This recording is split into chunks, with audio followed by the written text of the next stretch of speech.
Hoje eu quero falar sobre vencendo na tribulação. Amém? Aleluia!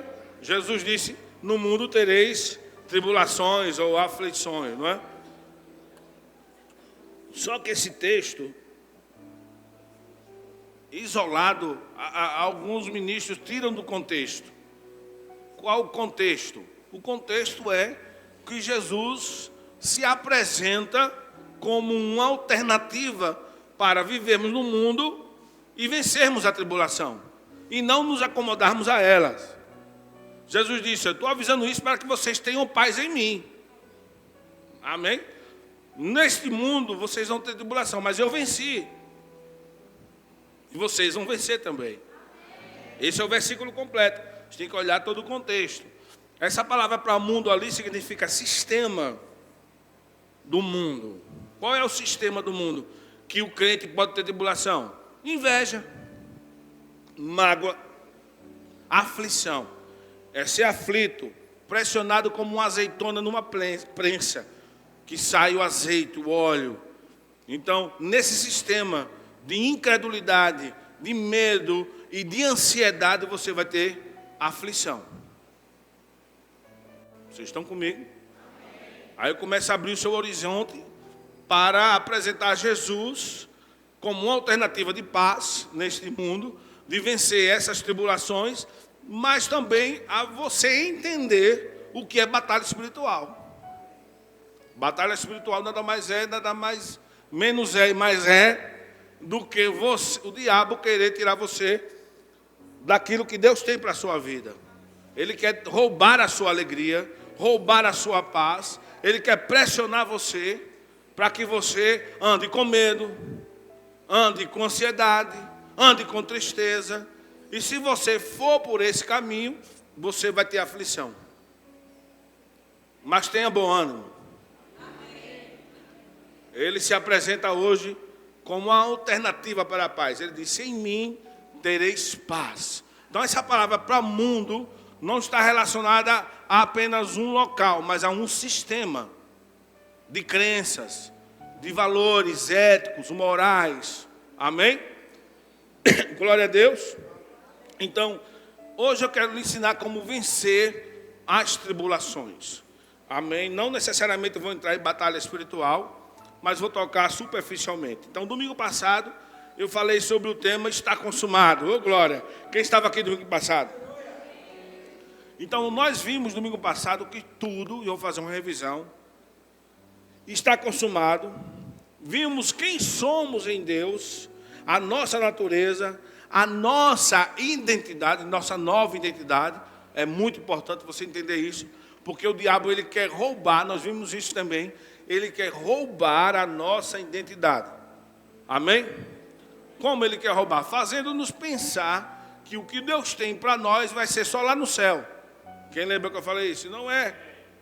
A vida eterna começa na terra. Quem tem um filho de Deus tem a vida.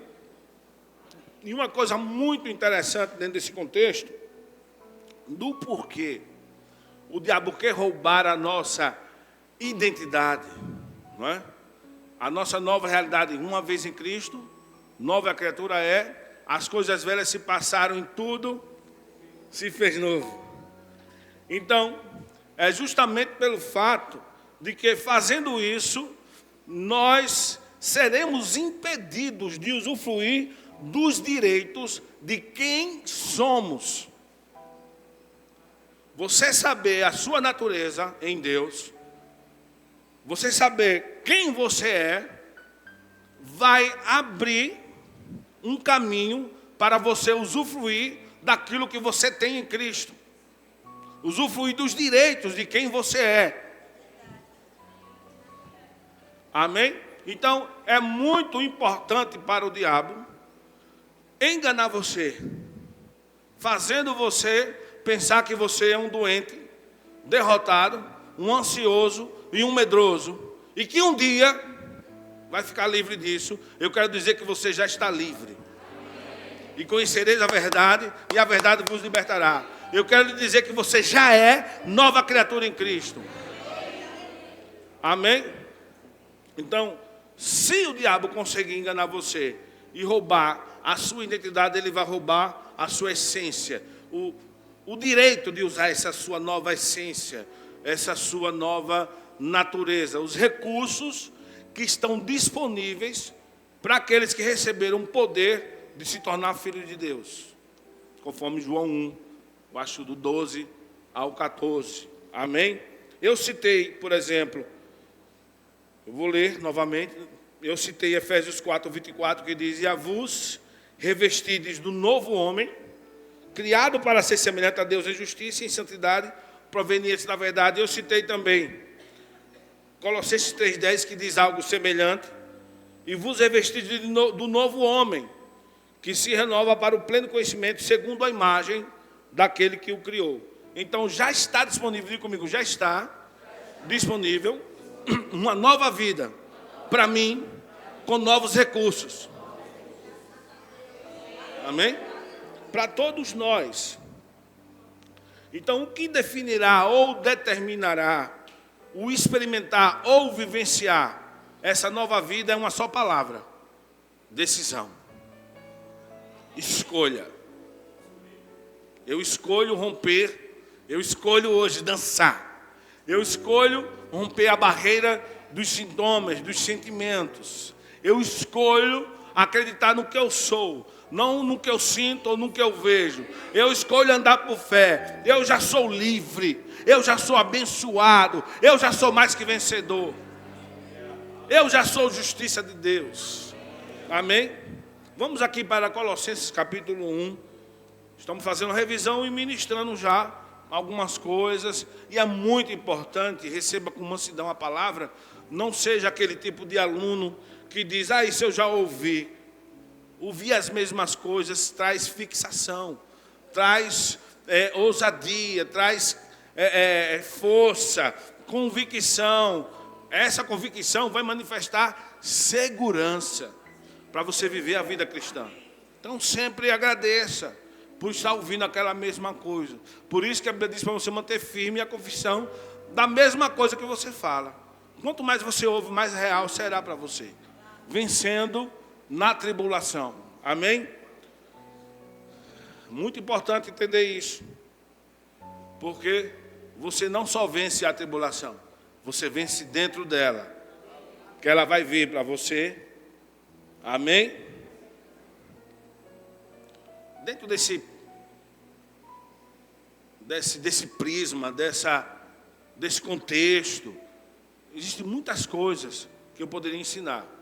Mas eu quero colocar isso aqui agora, porque muitas tribulações que temos enfrentado, não deveríamos nem enfrentar, nós criamos. Por causa de incredulidade. Por causa de decisões erradas.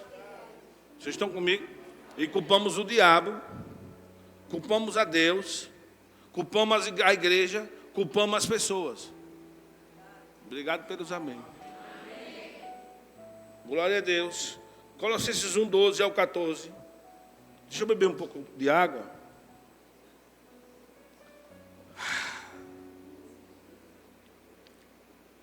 Se alguém quiser debater comigo ou ficar chateado comigo, nessa fileira aqui, um rapazinho aqui, chamado Dandan. É o meu segurança. Do lado dele, um pouco mais à frente, tem um que é major. 1,97 m, é meu segurança. Para cá e para cá tem um anjo. E aqui fica Jesus me ensinando para ensinar vocês. Então, fecha a porta aí, ninguém sai. Colossenses 1, do 12 ao 14. Dando graças ao Pai que nos tornou dignos ou capazes, ou idôneos. Eu gosto dessa versão que diz idôneos, de participar da herança dos seus santos no reino da luz. Ele nos resgatou do domínio das trevas e nos transportou para o reino do seu Filho amado, em quem temos plena, diga plena, plena redenção. Isso quer dizer o quê? Que a redenção foi completa, perfeita. A mão humana não precisa acrescentar nada, só receber. E vamos ver isso no restante do texto, que fica bem enfatizado. Olha o que diz: plena redenção por meio do seu sangue, isto é, o perdão de todos. de todos os pecados. Então, a redenção foi completa, foi plena. Já somos livres. Diga, eu já sou livre. Diga, eu já sou curado. Aleluia. O pecado trouxe morte, o pecado trouxe tribulação, angústia, tristeza, doenças. Então a Bíblia diz que você é livre do pecado. Isso significa dizer que você não precisa carregar as consequências do pecado. Então já somos livres, já somos curados, o preço já foi pago, a redenção foi plena. E o que vai determinar isso é uma escolha. Vamos lá, 2 de Pedro 1,3, novamente, do 3 ao 4, e o 4. 2 de Pedro 1, 3 e 4. Seu divino poder nos concedeu tudo o que necessitamos para a vida e para a piedade. A vida que estamos vivenciando, a vida de Deus em nós, e a piedade, a vida cristã no seu dia a dia secular. Amém? Tudo por intermédio do pleno conhecimento daquele que nos convocou para a sua própria glória e virtude, pelos quais nos tem otorgado suas preciosas e grandiosas promessas, para que por elas vos torneis coparticipantes da natureza divina. Deus dividiu conosco a sua natureza. Coparticipação, direito de participação da deidade, de quem Ele é, livrando da corrupção das paixões que há no mundo. E essa palavra natureza nós vimos domingo passado, significa força, modo de sentir e agir, poder inato, ou seja, uma característica de quem nasce de novo, característica de nascimento. Então estamos aptos para vivenciarmos, experimentarmos a natureza divina, a força divina, vestir-nos da armadura de Deus, da capacidade de Deus. Eu queria que colocasse aquela imagem que eu pedi.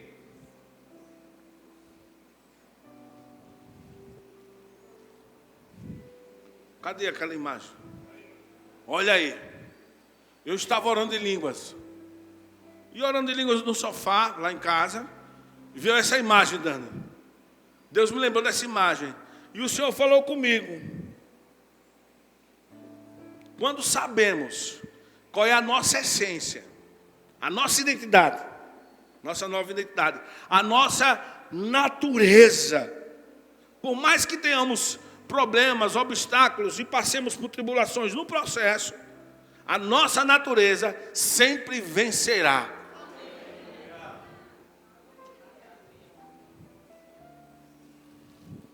Então, enquanto não sabemos ou não soubermos quem somos, não saberemos o potencial que temos. Enquanto não soubermos quem somos, não saberemos o potencial que temos. E se não soubermos o potencial que temos, como iremos usá-lo? Você não sabe quem Deus é, qual é a sua natureza, quem você é em Deus. Como você vai usar esse potencial? E se de fato soubermos que somos curados, por mais que se venham obstáculos ou sintomas, a nossa natureza vai prevalecer, a cura vai chegar. Nós não devemos nos acostumar com pessoas que ficam idosas. Agora está doente, agora vai partir. Não, Deus tem ditosa velhice. Está no hospital, vai partir. Não, eu creio para a cura até o último segundo. Só se a pessoa desistir. Mas Deus não tem para os seus filhos uma programação de morrer doente. Devemos começar a romper. Pode deixar essa imagem aí. Romper com essa natureza. Vocês estão comigo? Se de fato soubermos que somos prósperos, por mais dificuldade financeira, a nossa natureza vai prevalecer. Provisão vai chegar. Provisão vai chegar. Porque eu sou próspero. Eu sou abençoado. Eu sou curado. Essa é a minha natureza. Uma vez em Cristo, nova criatura é. Vai romper. Vai romper. Diga para o seu vizinho, vai romper. A Bíblia diz que Jacó saiu com uma vara e um saco. Não tinha mais nada. Diga, Jacó saiu com uma vara e um saco. Não tinha mais nada. Diga, só a bênção de Deus. A bênção que ele recebeu de Abraão. Provérbios 10, 22 diz o quê? A bênção do Senhor produz riqueza e não provoca sofrimento algum. Ele já nos abençoou para que a bênção de Abraão chegasse até nós. Dentro da bênção de Abraão está ditosa velhice. Agora nós nos acomodamos ao mundo secular, ao sistema de pensamento de mundo. Então Jacó sabia, por mais que enterrasse os poços que ele cavava, por mais que tivesse inveja dele, prosperidade prevalecia. E eu fiquei pensando, o que fez essa planta crescer? Jogaram cimento, concreto. Aqui é uma calçada, né? Ela estava plantadazinha e jogaram diácono Andrezinho, né? Colocaram, é o canteiro, né? É o canteiro que diz. E ela cresceu. O que fez ela crescer? Diga, a sua natureza. O fato de saber quem ela é. O seu chamado para reproduzir fez ela crescer. Eu acredito que se ela tivesse uma voz, ela falaria para o concreto, para o cimento: ei, eu fui chamado para crescer. E eu vou crescer.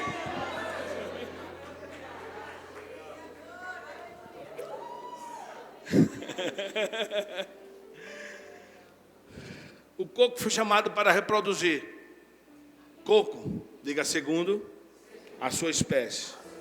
Bem como qualquer fruto, irmãos, eles sabem quem eles são. Não importa se vão podar o coco, se vão cortar. Ele foi chamado para produzir segundo a sua espécie. Bem como nós precisamos saber a natureza que temos para reproduzir segundo a nossa espécie. Segundo a espécie de Deus, para reproduzir alegria, amor, bondade, mansidão, domínio próprio, paz. O mundo precisa ver a garra de Deus em nós, a inteligência de Deus em nós, o não desistir de Deus. Deus nunca desiste. Se for preciso, Ele se faz homem. Se for preciso, Ele vai vencer os invejosos. Se for preciso, Ele vai vencer o pecado. Se for preciso, Ele vai para a cruz. Mas Ele vai cumprir o chamado. Porque Ele sabe, a planta sabe quem ela é. Isso me lembrou de 2 versículos. Eu vou lê-los. João 15:16. Não foste vós que me escolhestes, ao contrário, eu vos escolhi a vós e vos designei para irdes e dardes fruto, e o fruto que permaneça. Sendo assim, seja o que pedis ao Pai em meu nome, Ele o concederá. Deus chamou você para produzir. Quer ver outro versículo? Filipenses 4:13. Diga comigo: tudo posso naquele que me fortalece. Aleluia. Fomos chamados para reproduzir a vida de Deus. Nós somos a espécie de Deus. Irmãos, a fé é loucura para o mundo. É melhor você pensar como Deus pensa, para usufruir do que Deus tem. Porque senão você vai morrer como um ímpio. Vai ser mais um. E Deus está falando e me usando para dizer: olha, desperta tu que dormes. Levanta dentre os mortos. Cristo te iluminará. Cristo te esclarecerá. Seremos apenas mais um na multidão. Mas nós somos a luz do mundo. Nós somos o sal da terra. E o sal não pode perder o sabor. Porque só vai ser pisado pelos homens. Vocês estão comigo? Aleluia. Vamos aqui para Tiago capítulo 1, versículo 2 ao 4.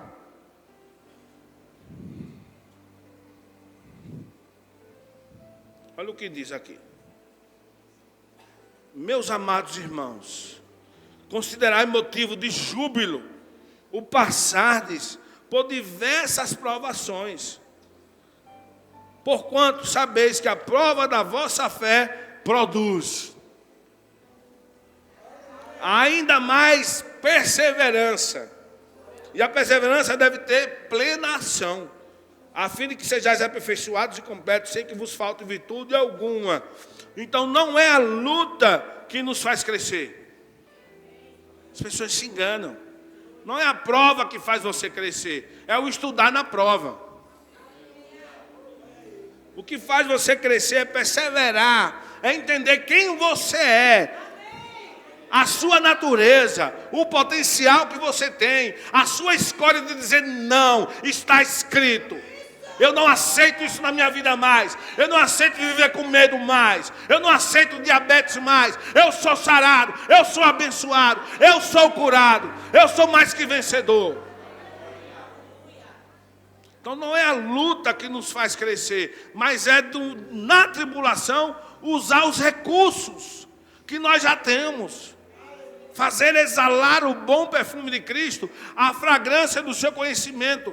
É isso que faz você crescer. Vamos ler Tiago 1:2 de forma completa. Olha o que diz. Vamos ler até o 8.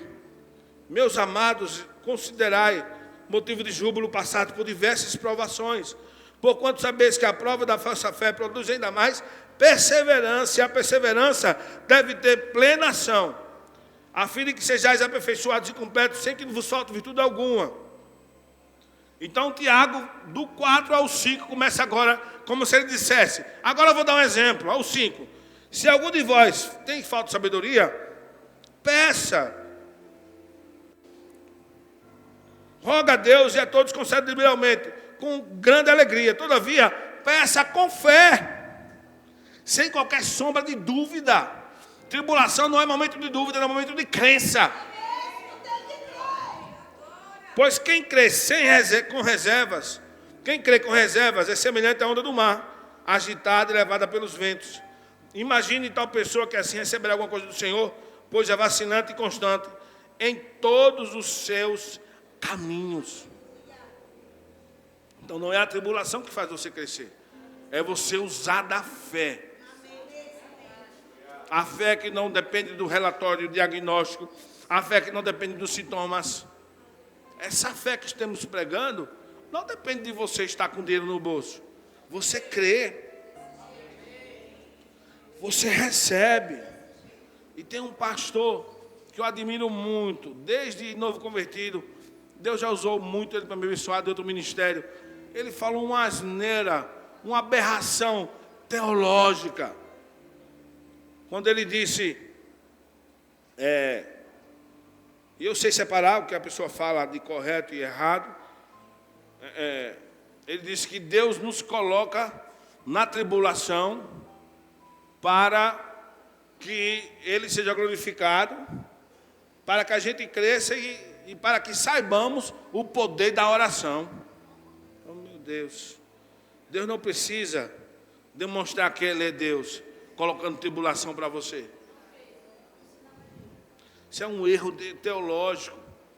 Nosso inimigo, diga, meu inimigo não é Deus, diga, é o diabo. Então Deus não precisa colocar tribulação para você saber qual é o poder da oração. Misericórdia. Eu olhei assim, meu Deus, queria sentar com ele, botar a Bíblia e ensinar para ele. Olha o versículo 12 de Tiago 1. Feliz a pessoa que persevera na oração, porquanto após ter sido aprovada, receberá o prêmio da coroa da vida que Deus prometeu aos que amam. 13, 14, vamos ler o 18, até o 18, isso. Entretanto, ninguém ao ser tentado deverá dizer, estou sendo perseguido por Deus. Ora, Deus não pode ser tentado pelo mal, e a nenhuma pessoa tenta. Cada um, porém, é tentado pelo próprio mau desejo, sendo por esse iludido e arrastado. Em seguida, esse desejo, tendo concebido, faz nascer o pecado, e o pecado, após ser consumado, gera morte. Meus amados irmãos, não vos permitais ser enganados. Toda a boa dádiva, todo dom perfeito vem do alto, descendo do Pai das luzes, em que não há oscilação, como se vê nas nuvens inconstantes, de acordo com a sua vontade, ele nos gerou pela palavra da verdade, a fim de sermos como que os primeiros frutos de toda a sua criação. Amém? Atos 10, 37 e 38 diz: essa palavra vós muito bem conheceis, foi proclamada por toda a Judéia, começando pela Galileia, depois do batismo pregado por João, e se refere a Jesus de Nazaré, de como Deus ungiu com o Espírito Santo e poder, e como ele caminhou por toda parte, diga comigo, por toda parte, realizando bem, salvando todos os oprimidos do diabo. Oprimidos de quem? Oxente, não é de Deus não. Não, é do diabo, que é bom vem de Deus, porquanto Deus era com ele.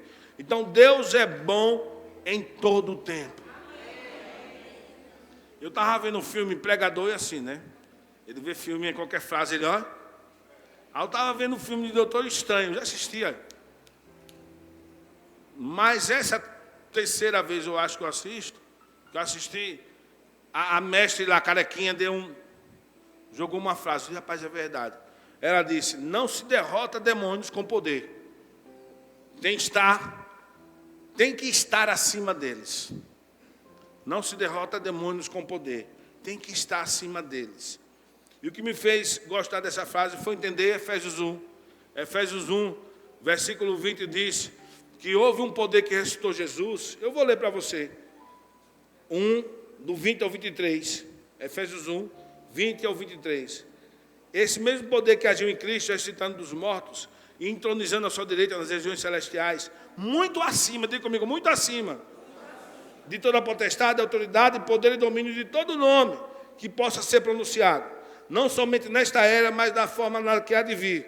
Também sujeitou tudo o que existe debaixo dos seus pés e o designou cabeça sobre absolutamente tudo o que há e o concedeu à igreja. Ele deu esse poder e essa posição à igreja, que é o seu corpo. Então o diabo está debaixo dos nossos pés. E espiritualmente estamos assentados com Cristo nas regiões celestiais, muito acima.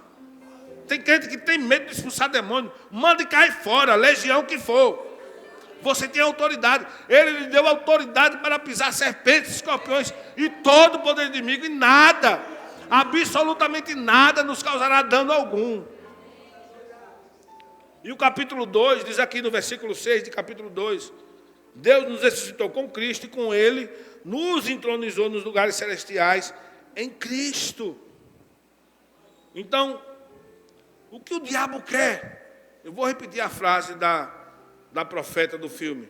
Não se derrota demônios com poder. Tem que estar acima deles. O que o diabo quer? Ele quer que você veja os sintomas e as situações e se veja como um doente, como um fraco, como um pobre, como um derrotado. E que você perca a sua identidade de filho de Deus. Em que consiste a batalha espiritual? Consiste nisso. O diabo já foi derrotado. Ele já perdeu. Você é mais que vencedor. Você está acima dele. Ele cogita das coisas de homens.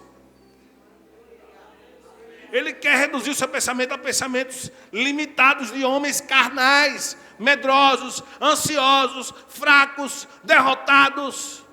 Pensamentos de ímpio. Eu não tenho oportunidade. Tem que nascer na Zona Sul. Tem que nascer em berço de ouro. Meu pai não deixou nada para mim. Ei, você é filho de Deus? Então é herdeiro de Deus. Corredeiro com Cristo. Não sei que pai é esse que é melhor do que Deus. Eu também não tive não. Na terra. E não fiquei com mimimi. Então ele cogita das coisas de homens. Você não precisa mais de poder. Só precisa permanecer. Não se reduz ao nível do diabo. Ao nível carnal. Ao nível do medo. Ao nível circunstancial. Depende das circunstâncias favoráveis. Não se reduza, não caia nesse nível. Você está muito acima. Diga para o seu vizinho, você está muito acima.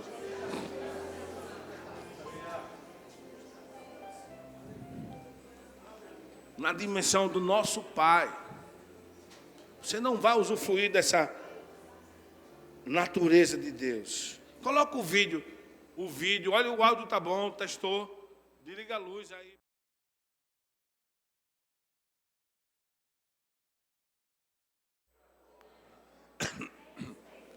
Diga para o seu vizinho, há um Deus em você. O rapaz desse vídeo, eu não sei o que ele fez, se ele encontrou o Senhor no percurso. Uma coisa eu sei, ele recebeu um dom de Deus e acreditou no potencial que ele deu, que Deus deu a ele. Nós temos um potencial enorme, nós já somos mais que vencedores por aquele que nos amou. Você nasceu para funcionar e para dar certo. Esse rapaz não ficou se vitimizando, culpando a falta de oportunidade, culpando as circunstâncias, ele fez o contrário.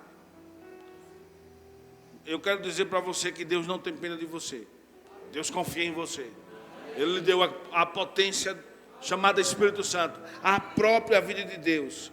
Eu ouvi alguns anos atrás, em uma das conferências, uma frase que eu guardei e levo comigo até hoje.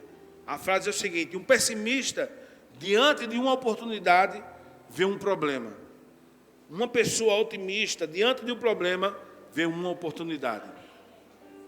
Um pessimista, diante de uma oportunidade, vê um problema. Uma pessoa otimista, diante de um problema, vê uma oportunidade. Que você entenda que a nossa fé não vai funcionar quando estamos vendo ou tocando. Eu não preciso crer que eu tenho um tablet na mão. Isso não é fé. Jesus disse para Tomé: Tomé, porque me vistes, crestes. Tomé disse: se eu não tocar, se eu não ver, se eu não sentir, eu não creio. E ele disse: Tomé, não seja incrédulo. Isso é incredulidade. Jesus nos chamou para romper. Jesus nos chamou para ser aquela plantazinha, sabendo que fomos chamados para reproduzir a vida de Deus na terra. Fomos chamados para entender que somos um nascedouro de Deus. Há uma fonte. Fonte é o nascedouro a jorrar para a vida eterna dentro de nós. Você e eu precisamos entender que nós temos dupla nacionalidade. Na sua identidade está lá. Filiação, pai e mãe, mas você nasceu de novo, você é filho de Deus, você tem um pai que é poderoso, criador dos céus e da terra, você é capaz. Então pare de ficar com mimimi e gere oportunidades pela fé, declare, receba, chame a existência. Pare de só confiar naquilo que você pode perceber, pode tocar ou sentir. Rompa, existe muito mais de Deus para você viver, muito mais de Deus. Você é um milagre de Deus. Você está aqui porque alguém que você nunca viu, você acredita. E se eu disser que Jesus é feio, você vai discordar com veemência.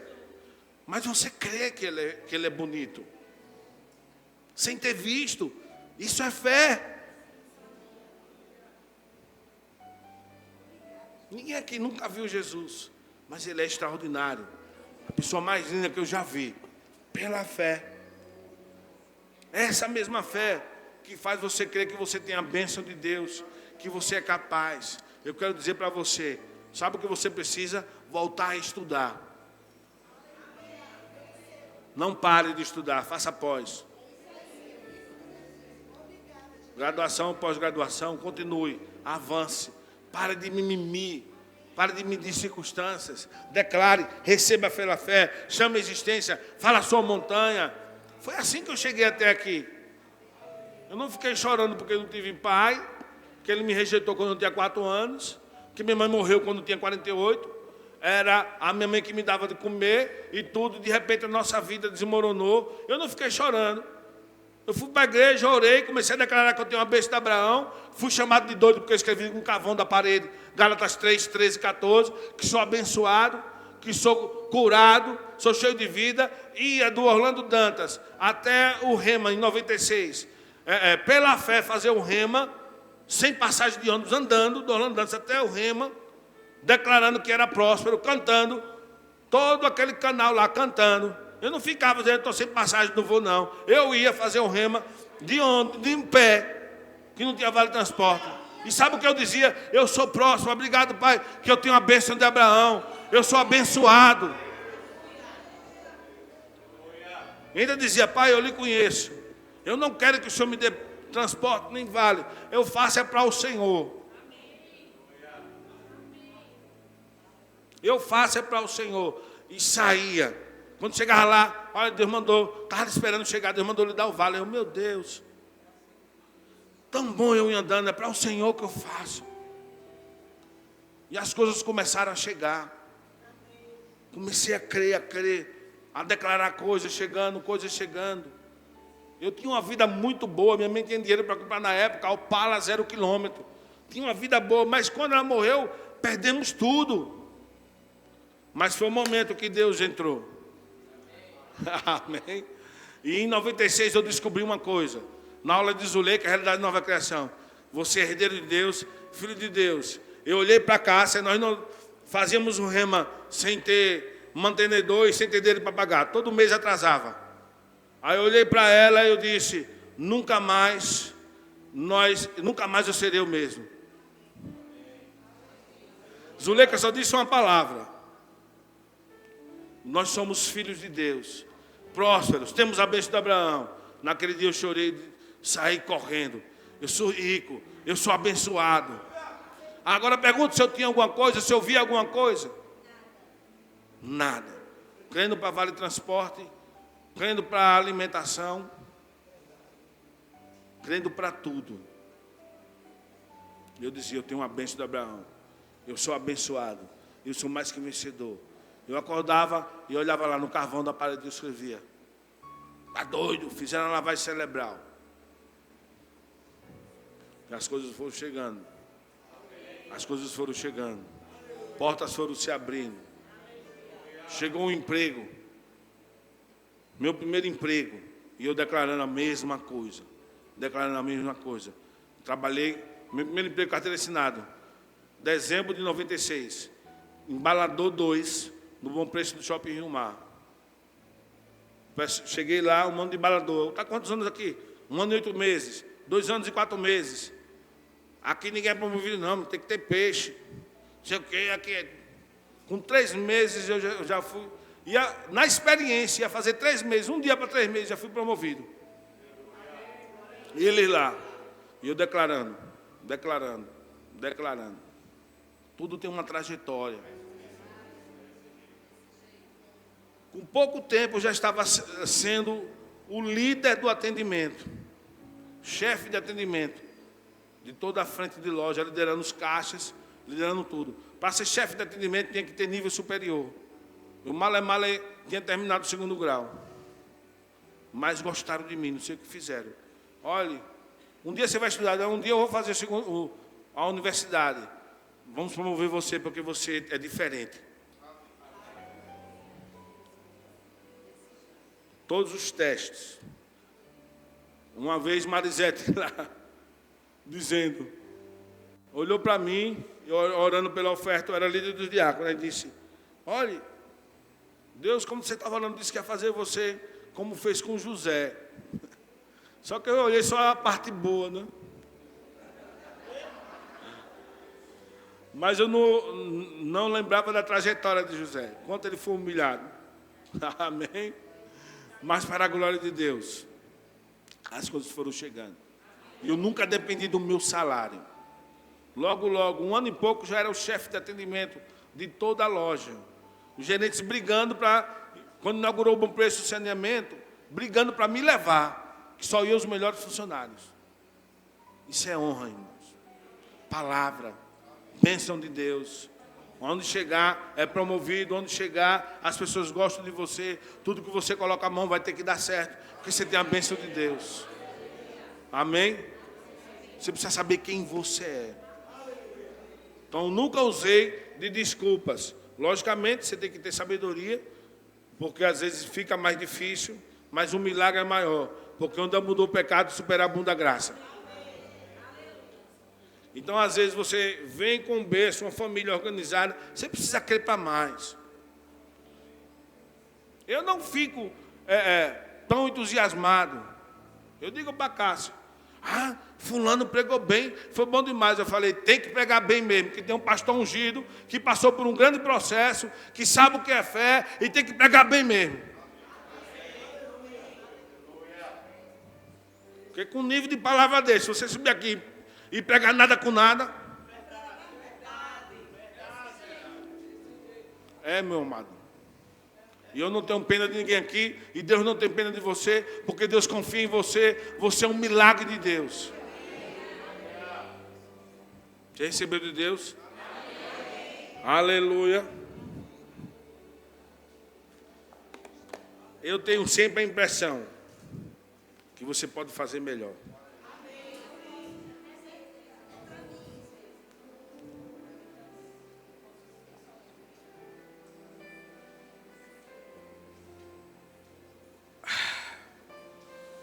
Aleluia.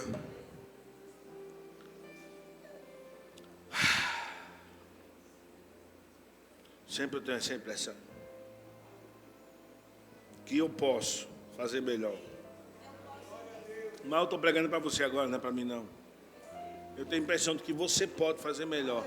Diga para o seu vizinho, você pode fazer melhor. Diga para ele, Deus não tem pena de você. Quem é que está no segundo ano do Rema aqui, vai se formar aqui? Está no segundo ano do Rema? 1, 2, 3, 4. Pronto. Amém. Pode baixar a mão. Eu vou dizer algo para você. Receba essa palavra. Vai se formar. Vai ser um dia de ouro na sua vida. Não é momento para mimimi, nem ficar com nervosismo. Está nervoso, não. Pode achar quem quiser. Deus falou comigo. Frio na barriga não é sinônimo de confiança em Deus. É medo e ansiedade. Se não tiver esse frio na barriga, quem quiser subir aqui e falar, pode falar. Mas medo, ansiedade tem um sintoma. Frio na barriga, batimento cardíaco acelerado, diarreia. Isso é falsa humildade. Para querer demonstrar que confia em Deus. Quer confiar em Deus, venha com fé, com ousadia, declarando a palavra, cuspindo fogo. Fé é igual a ousadia, não é frio na barriga. Você vai ver ministros aqui falando, se tiver um frio na barriga é porque não confia, não. Eu ministro sem frio na barriga e confio em Deus. Eu olhei, fui ministrar, para se formar, a gente ministra 15 minutos. Aí eu fui ministrar, eu disse, eu não aceito essa palavra de frio na barriga para confiar em Deus, não. Isso é julgo. Isso é ansiedade. Essa palavra do diabo enganando. Tudo que eu passei para me formar é momento de celebrar. Então vocês que vão se formar hoje não é para ficar. Só vocês sabem as viagens, o quanto creu, vocês e Deus. Para no dia da ministração é para louvar a Deus. É para botar o diabo para correr. Não é para ficar com nervosismo, não. E agora, meu Deus, é fé. Não, isso não é fé. Estou com frio na barriga, não. Eu estou um pouco ansioso, com frio na barriga, mas daqui a pouco eu vou pipocar em fé, porque a palavra diz isso e isso acabou. Amém? Então, eu me libertei quando alguém ficou, de uma irmã, lá muitos anos atrás, vinha com essa conversa o tempo todo. Se não tiver frio na barriga, não é fé. Aí eu, na hora o alarme. Outra coisa que ele tem costume de falar, o alarme dentro de mim. Irmãos, hoje a gente não tem amigo não, só o cônjuge. Aí dentro de mim, está destruindo a igreja local. Estou cheio de inimigo. Mas o pessoal quando fica lá diz, é verdade. Não engula tudo que falam não. Examine tudo e retém o que é bom. Hoje em dia nós não temos inimigo. Amigos não, é só o cônjuge. Mentira. O que é isso? Está dizendo, não confie no seu irmão. Os irmãos, é verdade, na igreja. Eu olhava assim. E ela via que essa mulher de fio na barriga o tempo todo. Que é confiança em Deus. Eu disse, eu não aceito isso. No dia que eu fui ministrar, abri Romanos 8:11. Se o Espírito daquele que habita em vós, está em vós, vivifica o seu corpo, habita. Eu fui na palavra habita. Tem liberdade dentro de você. Não é alguém que visita, é alguém que mora. É alguém que comanda a sua vida. Vai ter cura, com ousadia, sem fio na barriga. Não estava nervoso, nem com frio na barriga, estava muito ousado. Cheio de fé e de ousadia.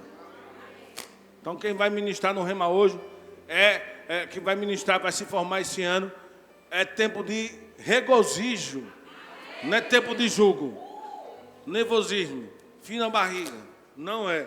Amém? Então eu já acabei. Cássia, vem orar.